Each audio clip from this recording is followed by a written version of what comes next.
Imagine a shark deep in the ocean's twilight zone biting into a thick rubbery pipe. With a single chomp, it severs a lifeline. But this isn't just any pipe, it's an internet cable. Suddenly, a connection between continents could falter. How do you even begin to find a tiny break in a cable stretching thousands of kilometers across the vast, dark seafloor? And once you find it, how in the world do you fix it?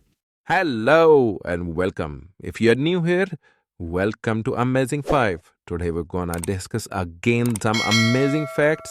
This isn't a hypothetical scenario. It's a constant challenge in maintaining the hidden superhighway that powers our world. From the video you're streaming to the global financial system, a staggering 99% of all international data travels not through satellites in the sky, but through a colossal unseen network of submarine cables resting on the ocean floor.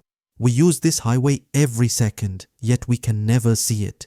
The sheer scale of this network is hard to comprehend. These cables are laid at depths of up to 8,000 meters, where the water pressure is a crushing 5,300 kilograms per square inch. That's like having an entire African elephant balancing on your pinky toe. The longest single cable, named Marea, stretches an incredible 6,600 kilometers from Virginia, USA, across the dark abyss of the Atlantic to Bilbao, Spain. If you were to take all the undersea cables in the world, a total of 1.4 million kilometers, and lay them end to end, you could wrap them around every single planet and moon in our solar system and still have enough left over to circle the Earth again. So, why go to all this trouble and expense? Why not just use satellites? The answer is simple.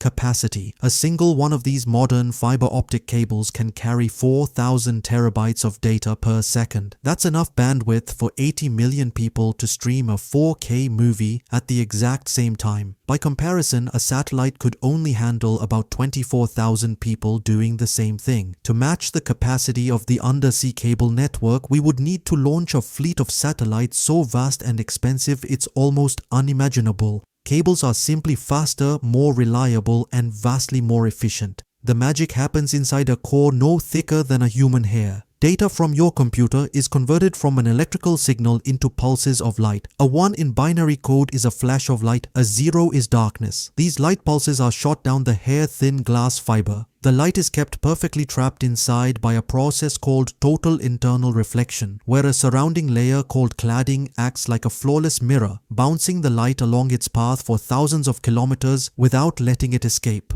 Every 100 kilometers or so, a repeater powered by a 10,000 volt copper line running alongside the fiber boosts the signal to keep it strong. But this incredible system is surprisingly vulnerable. While shark attacks are rare, the real threats are far more common. Undersea earthquakes, volcanic eruptions, and most frequently, human activity. The single biggest cause of damage is fishing. Giant, heavy fishing nets with trawl doors are dragged across the seabed, indiscriminately snagging and tearing these vital arteries of communication. When a break occurs, the mission to fix it begins. At data centers on either end of the cable, technicians notice an immediate drop in connection. To find the exact location of the fault, they use a remarkable device called an optical time domain reflectometer, or OTDR. It sends a powerful pulse of light down the fiber optic line. When the light hits the break, the point where the glass is shattered, a portion of that light is reflected and bounces back.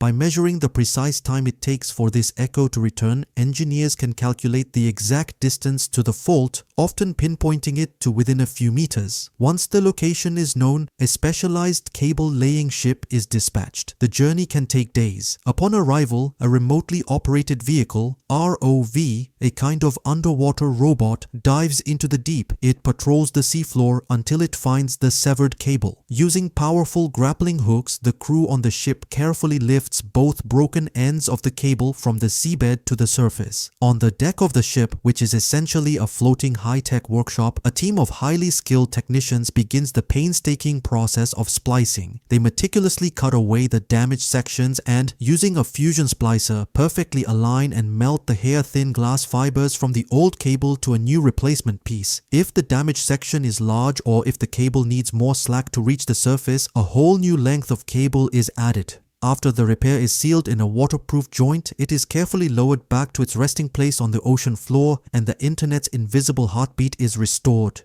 It's a slow, delicate, and dangerous operation, often at the mercy of stormy seas, but it's a mission that keeps our digital world connected.